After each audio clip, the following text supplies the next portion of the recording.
വിവിധ ആവശ്യങ്ങൾ ഉന്നയിച്ച് റേഷൻ ഡീലേഴ്സ് അസോസിയേഷൻ നടത്തുന്ന ധർണയുടെ വാർത്തകളിലേക്ക്.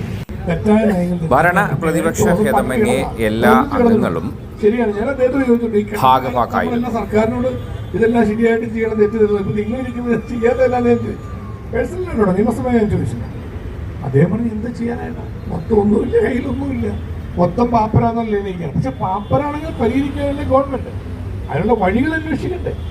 ഇപ്പൊ നിങ്ങൾ ഓരോ കാര്യങ്ങൾ നടപ്പാക്കിയ കാര്യങ്ങൾക്ക് എന്തുമാത്രം കഷ്ടപ്പെട്ടിട്ടുണ്ട് കേരളത്തില്. ഇപ്പൊ എനിക്ക് ഏറ്റവും ഇവിടെ തോന്നി വിഷമം കൂടെ തോന്നി, ഇപ്പൊ മോഹൻപിള്ളയുടെ പ്രസംഗം ലാസ്റ്റ് കേട്ടോണ്ട് ഞാൻ പറയാണ്, കേരളത്തിൽ റേഷൻ വ്യാപാരികൾ ഒരു നേരത്തെ ആഹാരം കഴിക്കാൻ വേണ്ടി വിഷമിക്കുന്നു എന്ന് ഒരു പദപ്രയോഗം നടത്തി. എല്ലാവർക്കും എല്ലാ നേരവും ഭക്ഷണം കഴിക്കാൻ എല്ലാ സാധനവും കൊടുത്തുകൊണ്ടിരിക്കുന്ന കേരളത്തിലെ റേഷൻ വ്യാപാരികൾ ഒരു നേരത്തെ ആഹാരം കഴിക്കാൻ വിഷമിക്കുന്നു എന്ന് പറഞ്ഞാൽ എന്തവസ്ഥയിൽ നമ്മൾ എത്തിയെന്നുള്ളതാണ് അതിലൊക്കെ മനസ്സിലാക്കേണ്ടത്. ആ ഒരു അവസ്ഥയിലേക്ക് ഇന്ന് നമ്മൾ എത്തിയിരിക്കുകയാണ്. ഈ കടയടപ്പ് സമരം തന്നെ യഥാർത്ഥത്തിൽ കാര്യങ്ങൾ തൃപ്തികരമായിട്ട് പോകണമെങ്കിൽ ഏതെങ്കിലും റേഷൻ വ്യാപാരി കടയടച്ചിട്ട് സമരം ചെയ്തേക്കാന്ന് വിൽക്കൂ? ഞാൻ കരുതുന്നില്ല. കാര്യങ്ങൾ കുഴപ്പമില്ലാതെ പോകുവാണെങ്കിൽ ഒരിക്കലും അത് വേണ്ട, ചർച്ച ചെയ്ത് പരിഹരിക്കാം എന്നൊക്കെ നേതാക്കന്മാരും പറയുള്ളൂ. ഇവിടെ നിവൃത്തിയില്ലാതെ ഇപ്പോൾ ഈ കടയടപ്പിലേക്ക് വന്നിരിക്കുകയാണ്. അപ്പോൾ സർക്കാർ കണ്ണു തുറക്കേണ്ടതായിട്ടുണ്ട്. എന്തുകൊണ്ട് റേഷൻ വ്യാപാരികൾ കടയടച്ചു? എന്തുകൊണ്ടാണ് ഇത്ര ശക്തമായ സമരത്തിന് വേണ്ടി തിരുവനന്തപുരത്തേക്ക് വന്നത്? ഭരണസിരാ കേന്ദ്രത്തിലേക്ക് രാഷ്ട്രീയ വ്യത്യാസമില്ലാതെ LDF, UDF, BJP ഈ വ്യത്യാസങ്ങളൊന്നുമില്ലാതെ രാഷ്ട്രീയത്തിന് അതീതമായി ഐക്യ സമരസമിതി രൂപീകരിച്ചുകൊണ്ട് എല്ലാവരും ഒന്നിച്ച് തിരുവനന്തപുരത്ത് പാളയം രക്തസാക്ഷി മണ്ഡപത്തിലേക്ക്, ഭരണസിരാ കേന്ദ്രത്തിലേക്ക് എന്തുകൊണ്ട് വന്നു എന്ന കാര്യം സർക്കാർ കണ്ണു തുറന്ന് കാണണം എന്ന് നാളെ നിയമസഭയിൽ നമ്മൾ പറഞ്ഞിരിക്കും. സർക്കാരിന്റെ മറുപടി തീർച്ചയായിട്ടും ഉണ്ടാകും. ഇവിടെ ഞാൻ കുറെ കാര്യങ്ങൾ നോട്ട് ചെയ്തു. റേഷൻ വ്യാപാരികൾ കോവിഡ് കാലത്ത്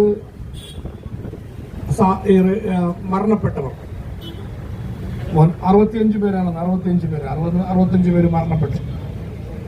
ഈ മരണപ്പെട്ടവർക്ക് ആരോഗ്യ ഇൻഷുറൻസ് വന്ന ശേഷമുള്ളവർക്കാണ് ഗവൺമെന്റ് പണം കിട്ടിയിരിക്കുന്നത്. ഇൻഷുറൻസിന്റെ ആനുകൂല്യം.